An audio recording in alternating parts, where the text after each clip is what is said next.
জোবায়ের, শুভ সকাল আপনাকে। সমুদ্র সৈকতে আজকে ছুটির দিনে পর্যটকদের ভিড় কেমন দেখছেন? কনকনে শীতের মধ্যেও কুয়াকাটা সমুদ্র সৈকতে পর্যটকদের কমতি নেই।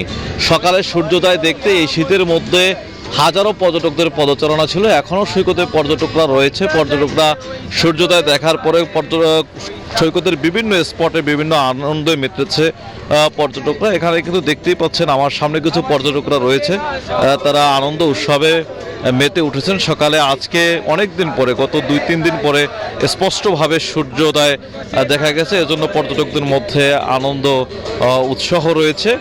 এই সৈকতের একই স্থানে দাঁড়িয়ে সূর্যোদয় ও সূর্যাস্ত দেখা যায়, যার কারণে বরাবরই ভ্রমণ পিপাসুদের কাছে কুয়াকাটা সমুদ্র সৈকত প্রথম পছন্দ। এবং ঢাকা থেকে কম সময় কুয়াকাটা সমুদ্র সৈকতে আসা যায়, যেহেতু পদ্মা সেতু হয়েছে।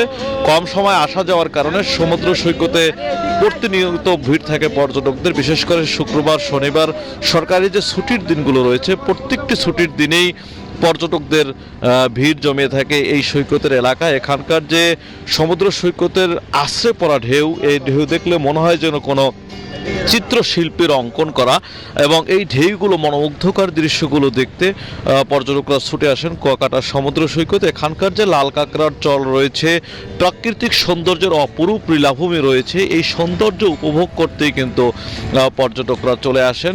এবং এই সৈকতের পাশেই কিন্তু যে দেখতে পাচ্ছেন যে ফিশিং বোট রয়েছে, এখানে তাজা মাছ আনা হয় এবং এইখান থেকে মাছ সংগ্রহ করে ফিশ ফ্রাই পট্টিগুলোতে গিয়ে কিন্তু সরাসরি একেবারে তাজা মাছের ফ্রাই খাওয়া যায়, যার কারণে পর্যটকরা চলে আসেন এখানে এবং তারা ফিশ ফ্রাই খেয়ে থাকেন।